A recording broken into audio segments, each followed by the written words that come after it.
abaixo, não disparem no sereno. Essa é a gente que se ofende com meu ar de liberdade, que por inveja e maldade de suas mentes macabras batizam de boca brava quem tem personalidade.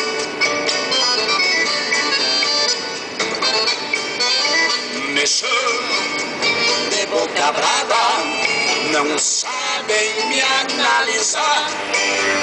De gênio eu sou uma cachaça, mas de alma um guaraná.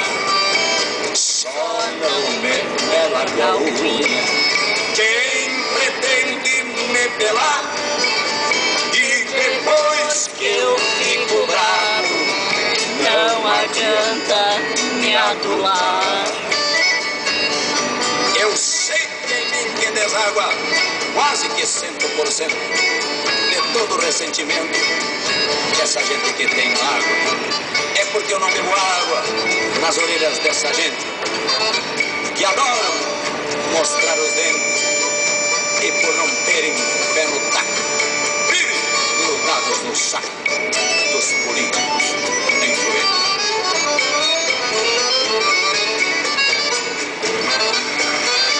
Me chamam de boca brava, mas eu nem bravo não fico.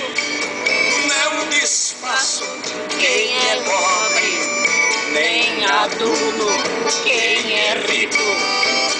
Quando eu gosto eu elogio, quando eu não gosto eu critico, e eu me dei carro cantando, eu vou lá e quebro-lhe o bico.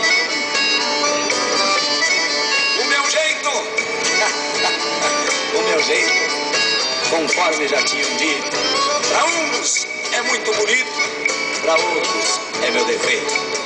Mas quem sabe seja o meu jeito que me troca de invernada. Cada um tem sua estrada, seu lugar, seu parador.